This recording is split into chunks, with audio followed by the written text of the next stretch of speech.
The transport shuttle descended through the artificial atmosphere of Valores Prime, carrying its newest batch of students to the Galactic Combat Academy. Among the excited chatter of various species, one human sat in silence, watching the massive station grow larger through the viewport. His name was Daeyeon Kim, and he had traveled 3 months from Earth to reach this place. The academy was famous across 100 star systems.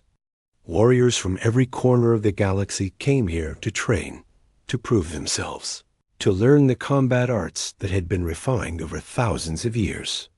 The instructors were legends. The facilities were unmatched.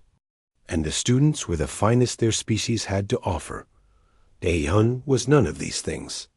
He was average height for a human, which made him small compared to most of the other students. His build was lean, almost thin by warrior standards. He carried a single bag with his belongings and walked with quiet steps that barely made a sound. When other students pushed past him in their rush to see the academy, he simply stepped aside and waited. The registration hall was enormous, built to accommodate species of wildly different sizes. A Vraxian student stood nearly 4 meters tall, his crystalline exoskeleton reflecting the lights in rainbow patterns. His 4 arms moved independently as he filled out forms on multiple data tablets at once. Beside him, a group of Peltherin hunters laughed and tested their reflexes with a floating orb, snatching it from the air with movements too fast for most eyes to follow. But the most impressive sight was the group of Gormith, warriors gathered near the combat rating stations. They were massive beings, each one standing at least 3 meters tall, with muscles that looked carved from stone. Their skin was thick and gray, marked with ritual scars that told stories of past victories. They spoke in deep, rumbling voices that carried across the hall. Daeyeon waited in line patiently. When his turn came, the registration officer, a thin insectoid being with delicate antennae, looked down at his datapad with confusion. Human, the officer clicked. From Earth, that is listed as a Class 12 Deathworld, but your species has no significant combat reputation. Are you certain you meet the physical requirements for this academy? I meet them, Daeyeon said quietly. The officer's antennae twitched with what might have been doubt, but he processed the registration anyway. You will be assigned to First Cycle Combat Theory with Instructor Thelvin. Your quarters are in Section 7. Do you have any questions? No, thank you. Daeyeon took his identification badge and moved away. Behind him, he heard the officer muttering about humans and diplomats, and wondering why Earth kept sending students to a combat academy. His quarters were small but comfortable, designed for humanoid species of roughly his size. He unpacked his few belongings and sat on the bed, closing his eyes and breathing slowly. The station's artificial gravity was set to galactic standard, which was lighter than Earth's. Everything felt slightly easier here. Movements required less effort, and his body felt unusually light. He would need to adjust. The next morning, Daeyeon attended his first class. The Combat Theory Hall was a large circular room with seats arranged in rising tiers around a central arena. Students filed in, finding seats among their own kind. The Vraxians clustered together, their crystalline bodies creating musical sounds as they moved. The Peltherins sat in the high seats where their sharp eyes could observe everything. And the Gormith took up the entire bottom section, their massive forms requiring reinforced seating. 3 other humans were present. A young woman with short hair caught his eye and smiled, gesturing to the empty seat beside her. Daeyeon made his way down and sat. New transfer? She asked in Korean, which surprised him. I'm Myrae Choi. Been here for 6 months. That's Hyunwoo Park over there, and the guy trying to look confident is Kyung Ho. Daeyeon Kim, he replied, also in Korean. It felt strange and comforting to hear his native language so far from home. Word of advice, Myrae continued. Stay quiet, don't make waves, and try not to attract attention from the Gormith, especially Vrecker. She nodded toward the largest of the Gormith students, a massive warrior with silver ritual scars across his chest. He's their champion. Never been beaten in academy combat. He's not cruel, but he doesn't really understand how fragile some of us are. Daeun simply nodded. The class began when Instructor Thelvin entered. He was Vraxion, old by the standards of his species, with exoskeleton that had faded from bright crystal to a cloudy white. But his forearms moved with precision, and his eyes were sharp as he surveyed the class. Combat, Thelvin began, his voice carrying easily through the hall, is not merely violence. It is a conversation between bodies, a question posed and answered in motion. Every species here brings their own advantages. The Vraxians have 4 arms and crystalline armor. The Peltherans have speed that borders on precognition. The Gormith have strength that can shatter steel. He paused, his gaze sweeping across the students. And what of humans? What do they bring? The question hung in the air. Some students chuckled. One Peltheran called out, "Clever fingers for building things." Thelvin's antennae twitched. Perhaps. We shall see. His eyes lingered on Daeun for a moment before moving on.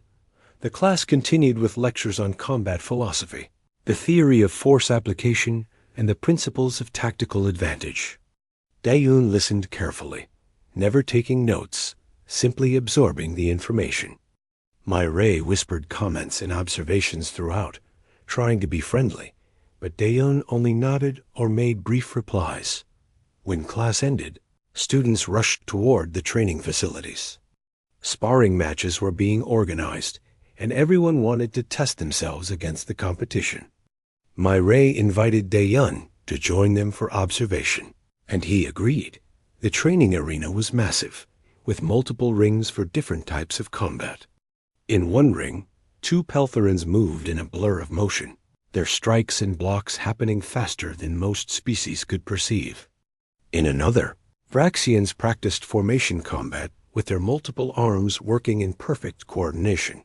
But the largest crowd had gathered around the main ring, where Vrecker was accepting challenges. Daeun watched as a confident Peltheran student stepped forward. The match lasted less than 20 seconds. Vrecker's movements were surprisingly fast for his size, and when he landed a single strike, the Peltheran flew backward and didn't get up. That's 3 today, Hyunwoo muttered. Nobody can touch him. Daeun said nothing. He watched Vrecker carefully, observing the way he moved, the way he positioned his weight, the subtle tells before each strike.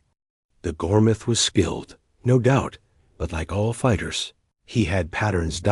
As the crowd dispersed, Vrecker's eyes swept across the observers and landed on the small group of humans. He nodded respectfully to them, which surprised Myray.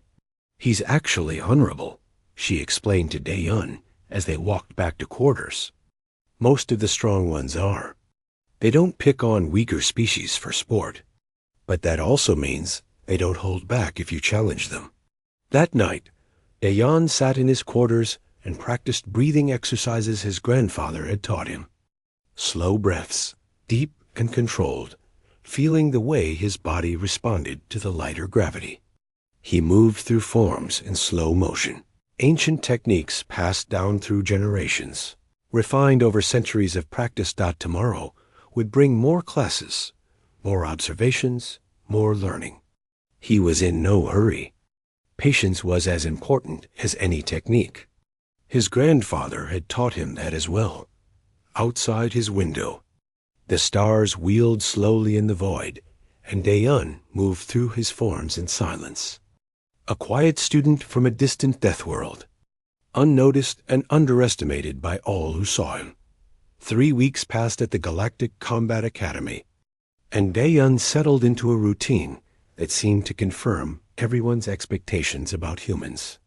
He attended every class, completed every assignment, and participated in every training exercise. He was competent, but not exceptional. In sparring matches, he lost more often than he won, though the other students noticed He never seemed injured after his defeats. Myray had taken it upon herself to look after him.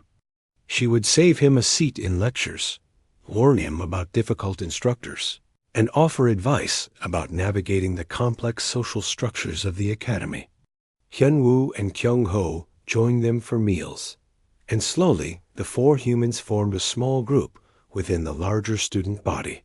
"You're too quiet," Myray told Dae-yun one day as they walked to combat theory class.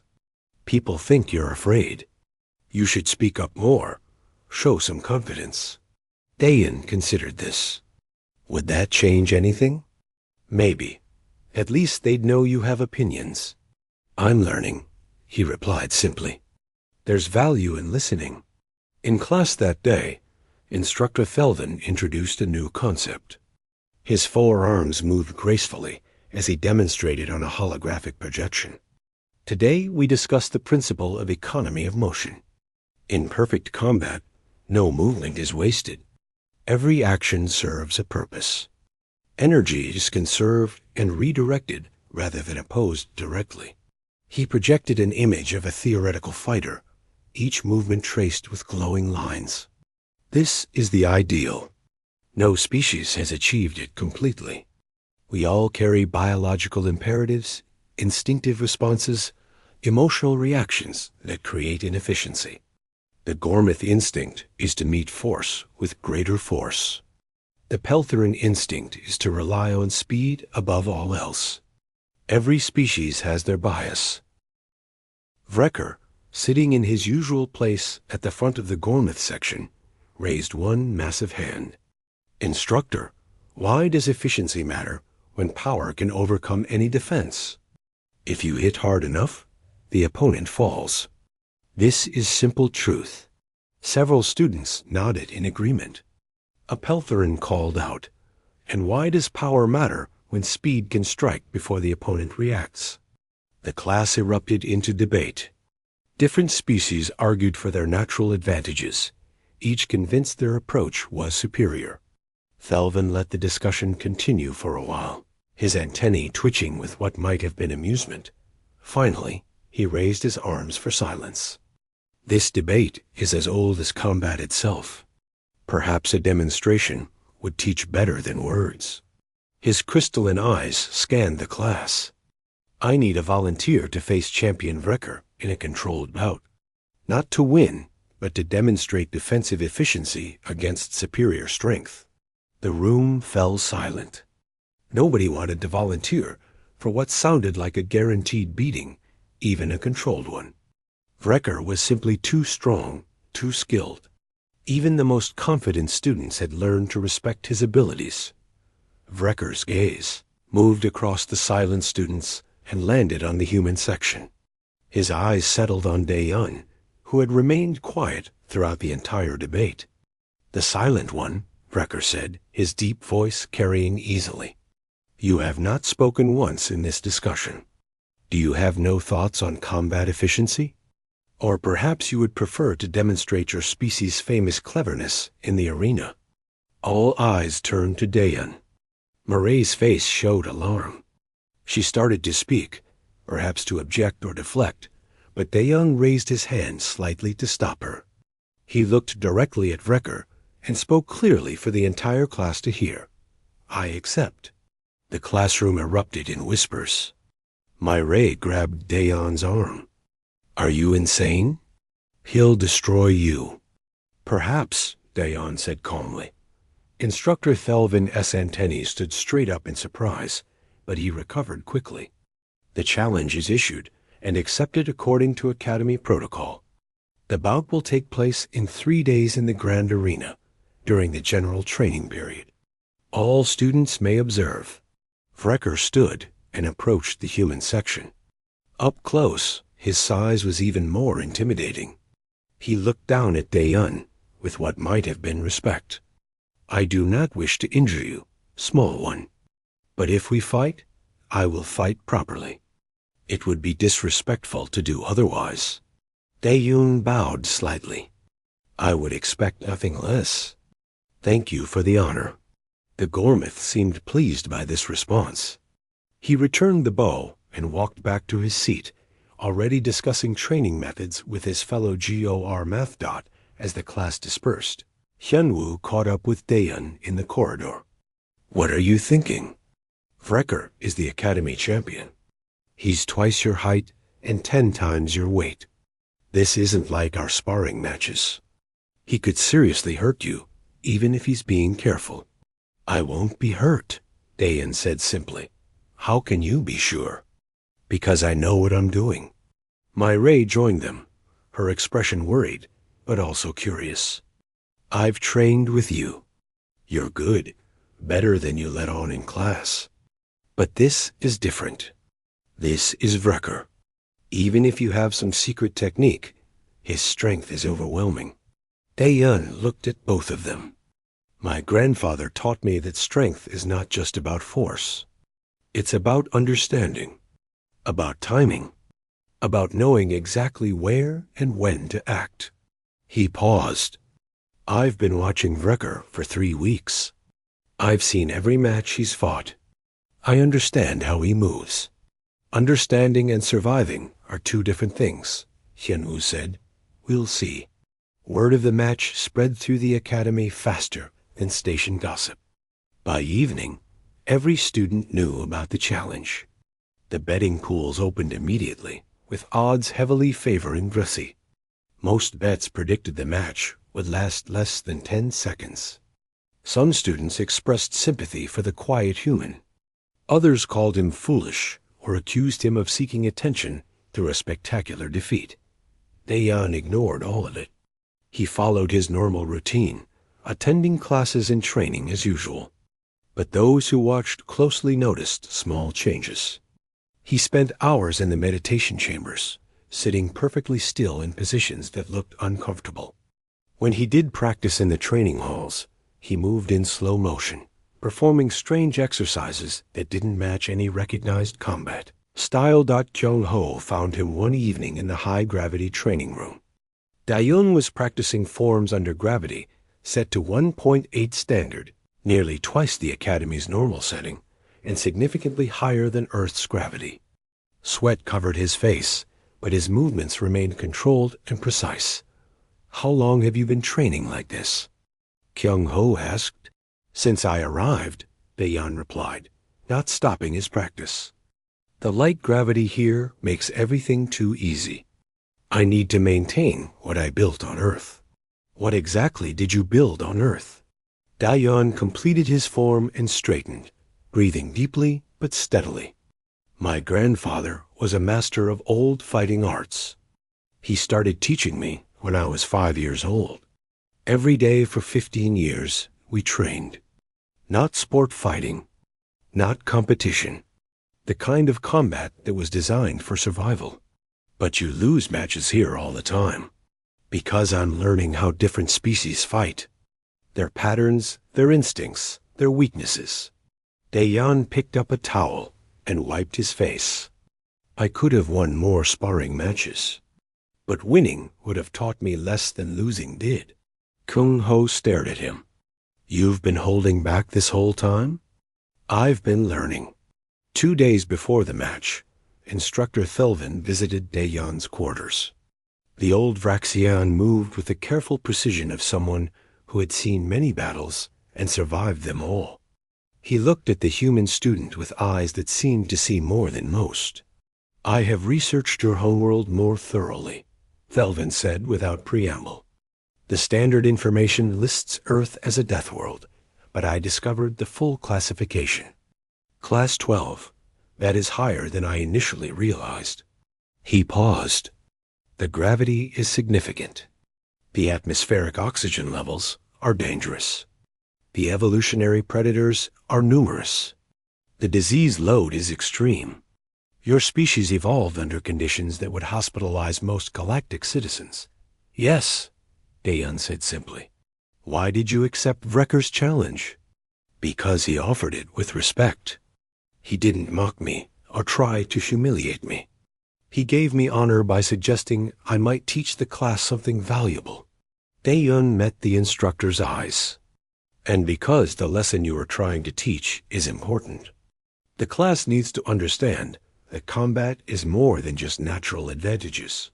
Thelvin's antennae curved forward in a gesture of approval. You understand the purpose of this academy better than most students. We do not merely teach fighting. We teach understanding. He turned to leave, then paused. I will not stop this match, but I will be ready to intervene if necessary. Thank you, instructor. But intervention won't be necessary. The night before the match, Dayan sat alone in his quarters. He moved through his grandfather's teachings in his mind, remembering every lesson, every principle, every technique refined over centuries. He thought about economy of motion, about using the opponent's strength against them, about the precise application of force to vulnerable points. Tomorrow would reveal what Earth's martial traditions could achieve against the galaxy's finest warrior. Tomorrow would show whether a human from a death world could teach the academy something new. The morning of the match arrived with unusual quiet. Dayan woke before the station's artificial dawn cycle, as he always did, and went through his morning routine with the same calm precision as every other day. He performed his breathing exercises, moved through his forms, and ate a simple breakfast. Nothing about his behavior suggested this day was different from any other. Myray found him in the observation deck, looking out at the stars through the massive viewport. You should be resting, she said. Conserving energy. I'm rested, Dayan replied.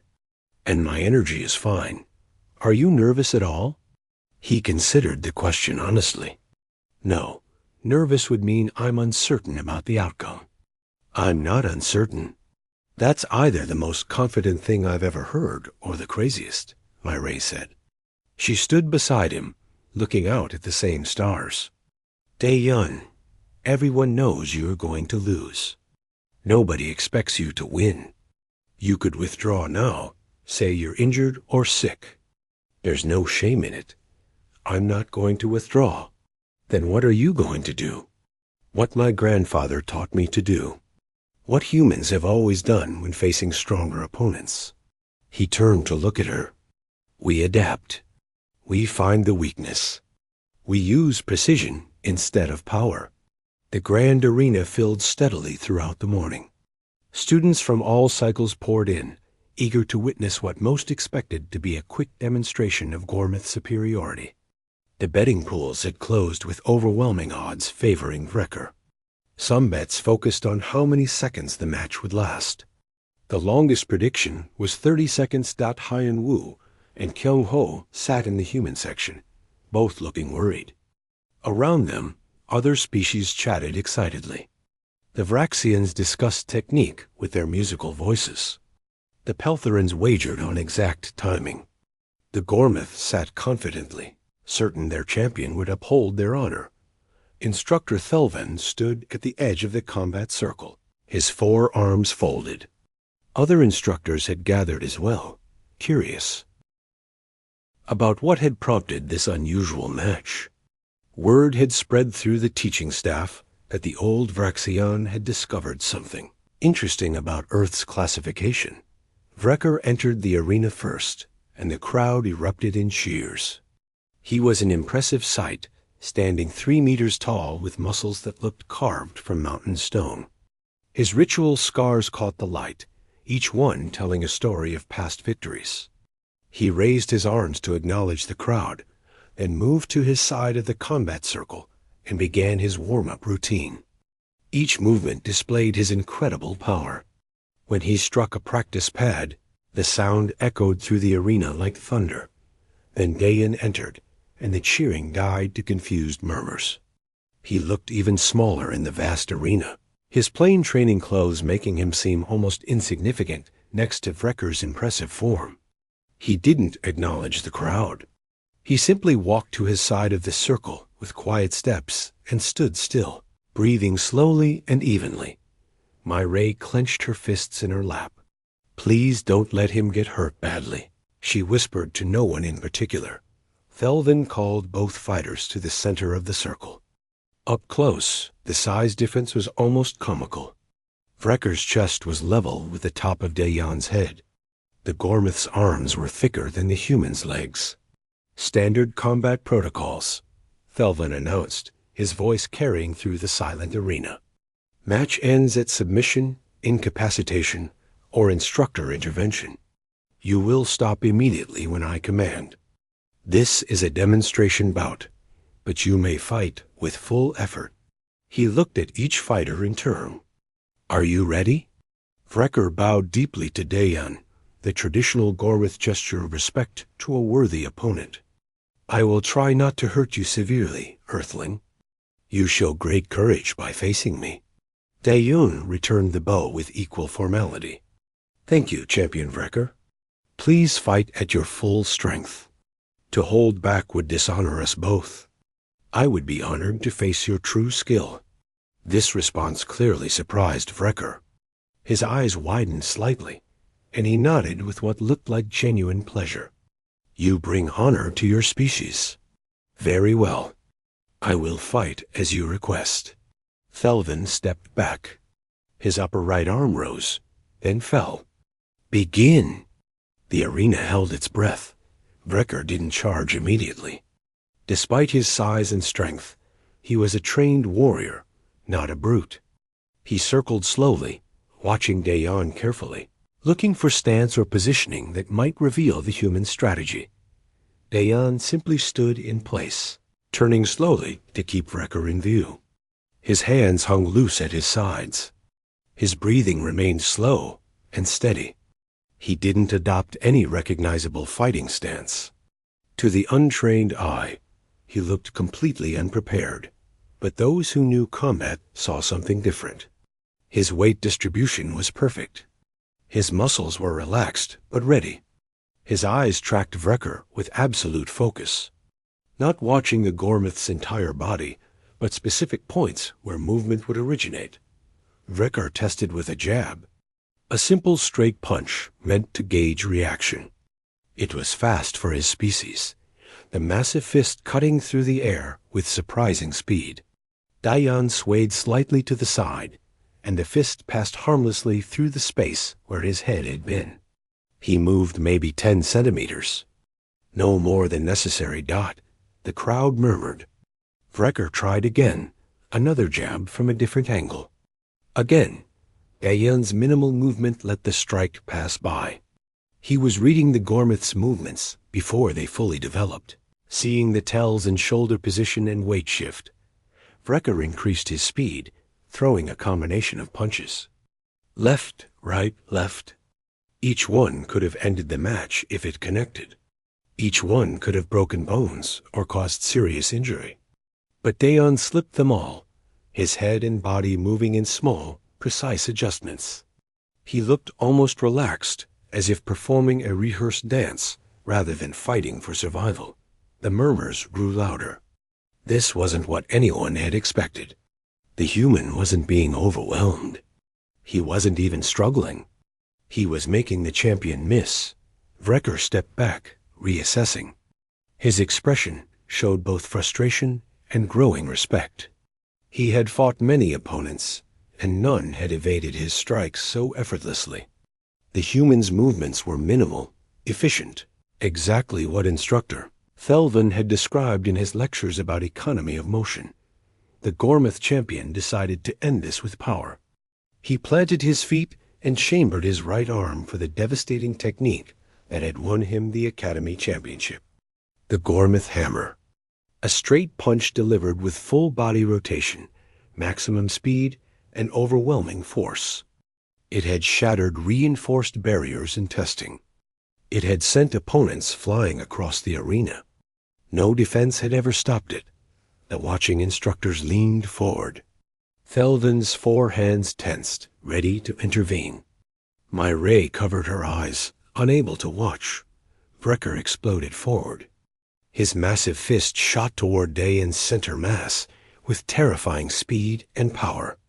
The air itself seemed to ripple around the strike.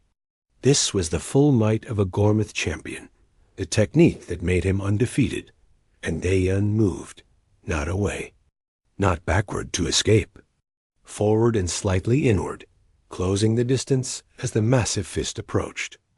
His left hand came up and made contact with Wrecker's wrist, fingers wrapping around it gently. Not blocking, not stopping, but touching and redirecting with a subtle circular motion that used the Gormith's own momentum against him. Everything happened in less than a second. As Wrecker's punch was redirected minutely off course, Dayun's body rotated. His weight shifted perfectly.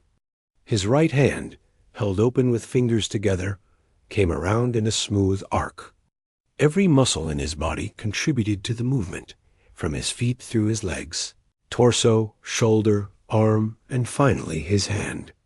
All of his body weight, all of his precision, all of his training focused into a single point.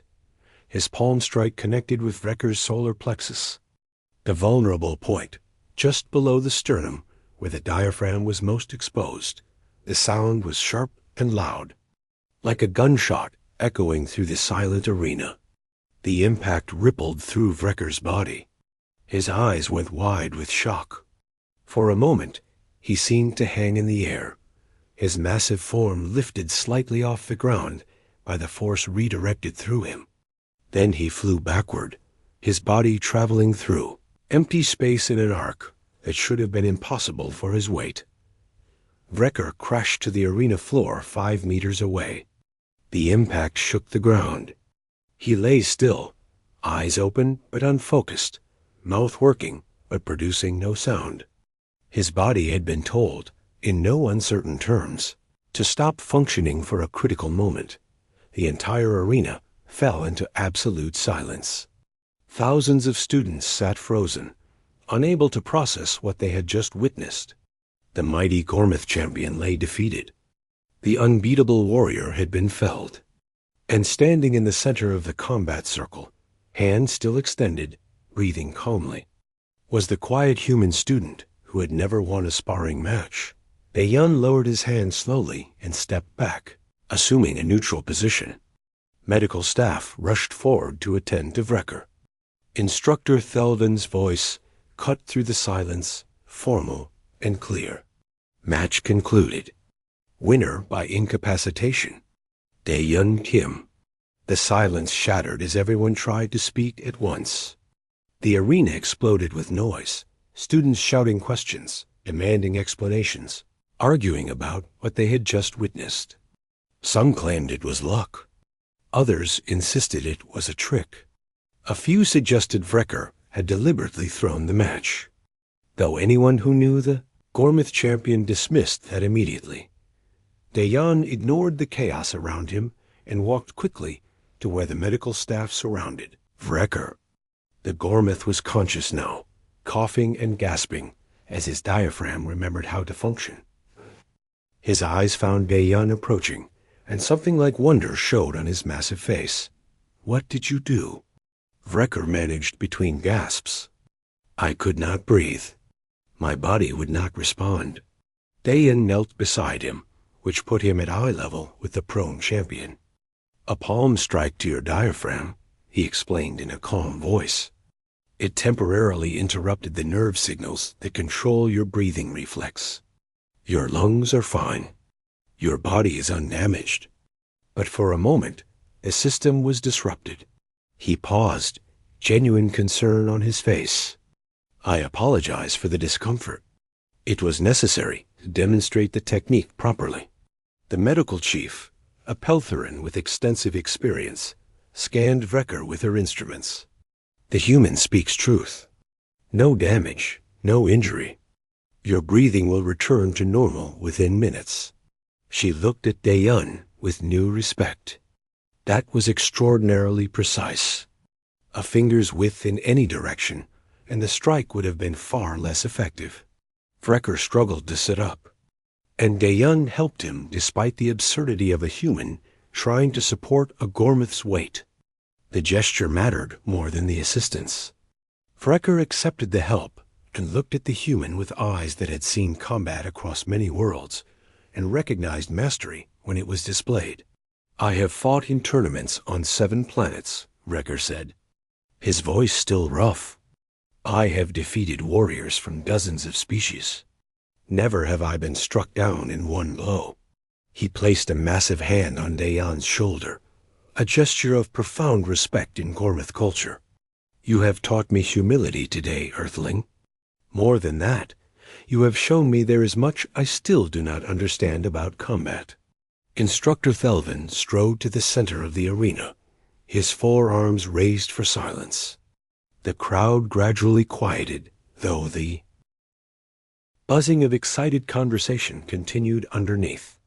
The old Vraxian's voice carried clearly through the space. You have all witnessed something significant, he announced. Not just a match, but a lesson. Student Dayan, please stand. Dayan rose and moved to stand beside the instructor. He looked tiny compared to the Vraxian, but somehow no longer seemed insignificant. The entire arena watched him with new attention. Thelvin activated the holographic display. A recording of the match played back in slow motion, breaking down every movement. The watching students could now see what had happened too quickly for most eyes to follow during the actual fight. Observe, Thelvin instructed, his voice taking on the tone of a master teacher. Student Dayan demonstrated perfect economy of motion. He did not meet force with force. He did not attempt to overpower his opponent. Instead, he redirected the incoming attack, added a minimal amount of his own force at precisely the correct angle, and struck a specific physiological target with exact precision. The hologram zoomed in on the moment of contact. The students could see how Dayan's left hand had barely deflected Vrekker's punch, changing its trajectory by mere centimeters. They saw how his body rotation had built momentum efficiently. They watched as his palm strike landed on a point most species didn't even know was vulnerable. This is the principle I attempted to teach you 3 days ago, Thelvin continued. Combat efficiency. The elimination of wasted motion. The application of force where it will have maximum effect. A Vraxian student in the upper sections raised one of his arms. But instructor, how did he generate enough force? Humans are not known for great physical strength. It was a reasonable question, and one clearly on many minds. Murmurs of agreement rippled through the crowd. Myrae leaned forward in her seat, realizing she wanted to know the answer as much as anyone. Thelvin's antennae quivered with what might have been amusement. An excellent question. Tell me, what is the gravity of the Gormith homeworld? 1.4 standard, someone called out. And Earth? Several students quickly accessed their datapads, searching for information. Hinwu spoke up from the human section. 1.2 standard. That's not much higher than Gormith. Indeed, Thelvin agreed. Not much higher. Now, tell me the atmospheric density of Earth. Hinwu checked his datapad again, and his expression changed. Significantly higher than standard. The oxygen concentration is almost toxic by galactic standards. Continue your research. Look at predator diversity, disease load, evolutionary pressure, environmental hazards. Give me the complete picture of Earth as a habitat. The arena filled with the sound of students accessing information, sharing findings, and reacting with increasing shock to what they discovered. Dayan stood quietly, letting them learn. A Peltherin student stood suddenly. Earth has more active predators per square kilometer than any known inhabited world. Their evolutionary competition index is classified as extreme. A Vraxian added, the bacterial and viral load would require constant immune response. Most species would need environmental suits just to visit safely. More facts emerged. The temperature variations. The atmospheric pressure changes. The presence of numerous toxic substances the humans simply adapted to. The geological instability that made earthquakes and volcanic eruptions common. Each fact alone was manageable. But taken together, they painted a picture that shocked the watching students. Class 12 Deathworld, Thelvin said clearly. Earth did not earn that classification from any single factor. It is the cumulative burden of dozens of environmental stressors, each one selecting for survival traits. Humans evolved under conditions that would hospitalize most species. They became efficient not by choice, but by necessity. Wrecker, now recovered enough to stand, walked slowly back to the center of the arena. His respect for Daeun was evident in his careful approach. Earthling, you said your techniques were designed for survival against stronger opponents. Tell us more. The class wishes to understand. Daeun was quiet for a moment, gathering his thoughts. When he spoke, his voice was calm, but carried clearly through the arena. On Earth, we have many different martial arts traditions, all of them developed from the same basic need: to survive when facing opponents or predators that were bigger, stronger, or more dangerous than we were. He moved to the holographic display and gestured to show different concepts as he explained. We learned to use leverage because we couldn't always rely on strength. We learned to strike precise targets because wasting energy meant death. We developed the principle of redirecting force because meeting it directly was often impossible. A young Gormith student called out, "But Champion Wrecker is much stronger than you. How could any technique overcome such a difference?" "Because combat is not just about strength," Daeun replied. "It's about understanding, timing, precision. Wrecker is stronger than me. In a test of pure power, I would lose every time. But I studied how he moves. I learned read his tells. When he committed to his strongest attack, I knew exactly where and when it would arrive. That knowledge let me position myself correctly." He demonstrated in slow motion, moving through the sequence that had defeated the champion. I didn't block his punch. Blocking that much force would have broken my arm. Instead, I touched his wrist and redirected it slightly. His own momentum did most of the work. Then, while his body was extended and unbalanced, I struck the solar plexus. This is a vulnerable point on many species, including Gormith. The strike disrupted his diaphragm temporarily. Felvin added his own commentary. Notice that student Daeun's explanation focuses on knowledge and precision, not power. This is the essence of efficient combat. Understanding your opponent better than they understand themselves. My Ray stood up in the human section. "Daeun, why didn't you fight like this in our sparring matches? You lost to students you could have beaten." "Because I was learning," he answered honestly. "Every match taught me something about how different species fight. Their instincts, their patterns, their weaknesses. Winning would have felt good, but losing taught me more." The arena fell quiet as students processed this. The idea of deliberately losing to learn was foreign to many of them. Most species measured progress through victories, through dominance displays, through proving superiority. The concept of treating defeat as education rather than failure was distinctly human. Wrecker stepped forward and extended his arm in the traditional Gormith gesture of respect between equals. "Daeun Kim, I would be honored if you would train with me. I wish to learn your techniques. I see now that I have much to learn about combat despite my victories." Daeun accepted the gesture, his smaller hand barely wrapping around Wrecker's thick forearm. "I would be honored as well, champion. And please, simply call me Daeun. We are fellow students here." Other students began standing, many calling out questions or requesting instruction. The atmosphere had completely changed. Daeun was no longer the quiet, unremarkable human to be overlooked or pitied. He had become something else entirely. A master of techniques the galaxy had never fully appreciated. A representative of combat philosophies that challenged their assumptions. A Deathworlder who had proven that Earth's designation was more than bureaucratic classification. The days following the match transformed life at the Galactic Combat Academy in ways no one had anticipated. Daeun's victory over Wrecker became the most discussed event in recent Academy history. Students who had barely noticed the quiet human now sought him out constantly.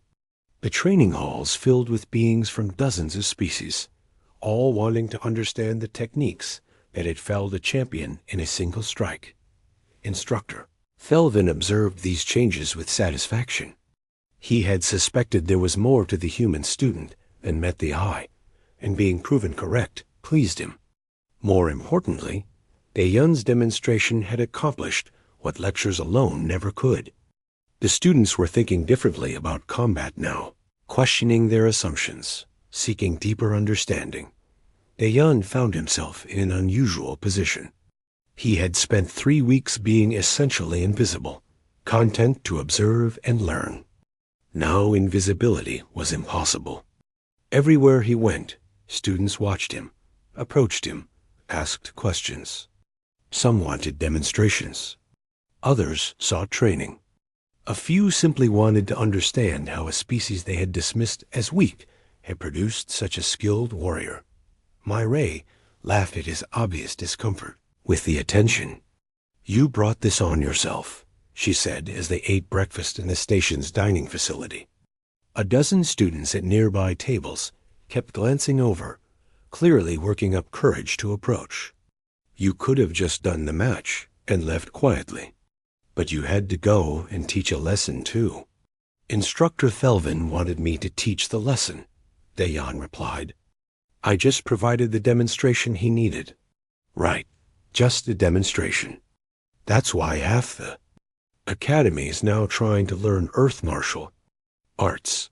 She gestured around the dining hall where several groups were awkwardly attempting strikes and hot movements they'd seen in recordings of the match. "You've started something." Hyunwoo joined them with his tray. "The combat instructors are having emergency meetings. Apparently, the Academy Board wants to add earth fighting techniques to the curriculum. They're asking if you'd be willing to assist with training Rams. Daeyeon looked surprised. "I'm a student. I'm here to learn, not teach." "Maybe you're here to do both," Kyung-ho suggested, sitting down as well. Nobody expected a human to revolutionize combat training at the most prestigious academy in the galaxy. But here we are. The most significant change involved Wrecker himself. The Gormith champion had become Daeyeon's most dedicated student. Every day, the massive warrior appeared at the humans' quarters with requests for instruction. His pride had been wounded by the defeat, but rather than resentment, it had sparked genuine humility and desire to improve. Daeyeon met him in one of the smaller training rooms that afternoon. Wrecker arrived with 3 other Gormith students, all eager to learn. The size difference was still almost comical, but nobody laughed anymore. "Today I want to understand redirection," Wrecker said. "How you turned my strike aside without blocking it directly." Daeyeon nodded. "Show me your basic straight punch." Half speed. Wrecker demonstrated, his massive fist moving forward with controlled power. Daeyeon stepped beside the line of attack and placed his hand gently on the Gormith's wrist. "Feel how little force I'm using. I'm not stopping your punch. I'm suggesting a different direction." He applied gentle pressure at an angle, and Wrecker's fist moved slightly off its original path. The Gormith's eyes widened. "It's circular. You're turning the force rather than opposing it." "Exactly. Your species' instinct is to meet force with greater force. But what if the incoming force is too great? You can't always overpower an opponent. So instead, you redirect. Use their momentum. Make their strength work against them." They practiced for over an hour. Wrecker and his fellow Gormith struggled with the concept at first. Their biology and culture both emphasized direct approaches. But gradually, they began to understand the principle. Small redirections rather than powerful blocks. Circular motions rather than linear opposition. Other species began arriving to watch and learn. Phyraxians discovered that their 4 arms gave them unique advantages in redirecting multiple attacks. Peltherans found that combining their natural speed with precision striking created devastating combinations. Even species that had never emphasized hand-to-hand combat became interested in the underlying principles. Instructor Thelvin visited the training session and observed silently. Afterward, he spoke privately with Daeyeon. You have a gift for teaching. The students respond to you. They trust your knowledge. I'm just sharing what my grandfather taught me, Daeyeon said. Your grandfather must have been an exceptional teacher to produce a student like you. How long did he train you? 15 years. Since I was 5 years old. Every morning before school, every evening after. Weekends. The training never stopped. Daeyeon smiled with the memory. He was old when he started teaching me. He said the knowledge had to be passed on, that the old ways were being forgotten. He made me promise to honor the techniques by mastering them completely. You have honored his teachings well, and now you honor them by passing the knowledge to others. Daeyeon considered this. I never planned to teach. I came here to learn about galactic combat methods, to see how other species fight. And what have you learned? That every species has advantages. The Gormith's strength is real and impressive. Peltherin speed is extraordinary. Vraxian coordination with multiple limbs opens tactical options humans can never access. Each species has evolved combat approaches that match their biology. He paused, but they all assume their natural advantages are enough. They don't always question whether there might be more efficient methods. And humans? Humans evolved on a world that tried to kill us constantly. We couldn't rely on being strongest or fastest. We had to be smartest, most adaptable. We had to find ways to survive against creatures that had every physical advantage. Daeyeon gestured around the training hall. That pressure created philosophies these students never needed to develop. Until now. Over the following weeks, a new training program emerged. Daeyeon worked with instructor Thelvin and other academy teachers to design courses that introduced Earth martial concepts to interested students. They focused on principles rather than specific techniques, economy of motion, precision over power, understanding opponents, redirecting force, striking vulnerable points. Not every student embraced the new methods. Some species remained committed to their traditional approaches. The Gormith warriors still valued raw strength above all else. Some Peltherins insisted speed was the ultimate advantage. But many students began incorporating human principles into their existing styles, creating hybrid approaches that combined their natural advantages with Earth's refined efficiency. Ray watched these changes with pride and amusement. You know what's funny? You came here as the quiet student nobody noticed. Now you're probably the most influential person in your entire cycle. How does that feel? Daeyeon shrugged. Strange. I still feel like the same person. I'm still learning. I still practice every day. The attention doesn't change what I need to do. But it does change how people see humans. Before you fought Wrecker, most species thought we were just clever engineers and diplomats. Now they're re-evaluating everything they thought they knew about Earth. This was true. Word of Daeyeon's victory had spread beyond the academy. Research institutions began studying Earth's martial traditions more seriously. Military strategists requested information about human combat methods. Even the Gormith High Command, impressed by Wrecker's reports, sent observers to study the new training programs. But the most meaningful change was simpler and more personal. In the training halls and classrooms, human students no longer walked with heads down, trying to avoid attention. Hyunwoo and Kyung-ho moved with new confidence. Other humans arrived from Earth, excited to study at an academy that now respected their species' contributions to combat knowledge. One evening, Daeyeon stood in the observation deck, looking out at the stars as he had on the morning of the match. Wrecker found him there, the massive Gormith moving with surprising quietness. I wanted to thank you, Wrecker said.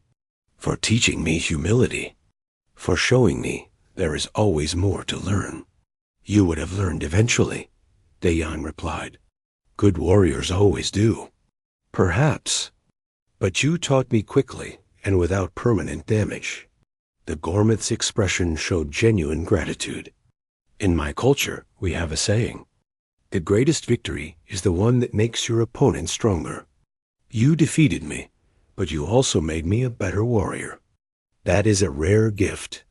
They stood together in silence for a while, the towering Gormith and the quiet human, watching the stars wheel slowly in the void. The galaxy was vast beyond measure, containing thousands of species with their own traditions and strengths. Earth was just one world among countless others, but Earth's children had learned lessons that many species never faced. They had evolved under pressure that demanded constant adaptation. They had developed philosophies of combat, born from necessity rather than choice. And now, in a place designed to train the galaxy's finest warriors, those lessons were changing how entire species thought about strength, efficiency, and the true nature of combat. Dayan had come to the Galactic Combat Academy to learn. In the end, he learned that he had much to teach as well. His grandfather would have been proud. The old man's knowledge, refined over centuries and passed down through generations, had traveled across the stars and found new students among species he never could have imagined. The silent Deathworlder student had spoken through action rather than words, and the galaxy was listening. In the training halls below, students from a dozen worlds practiced redirections and precise strikes. They moved with new awareness, questioning old assumptions, seeking efficiency over brute force. Some would master the techniques. Others would adapt only pieces to their own styles. But all of them had learned something valuable. They had learned that strength comes in many forms. That small can defeat large with proper knowledge. That a quiet observer might see truths others miss. That Earth, that distant death world on the edge of known space, had produced warriors worth respecting, and they had learned that in combat, as in all things, there is always more to discover for those humble enough to admit they have more to learn. Dayan smiled slightly, his reflection visible in the observation window. Somewhere on Earth, his grandfather's teachings continued through him, spreading to places the old man never dreamed possible. The martial arts that had been designed for survival on a harsh world now taught efficiency and precision to the finest warriors from across the galaxy. It was, he thought, a good way to honor the old traditions, by showing that they still had value, even among the stars.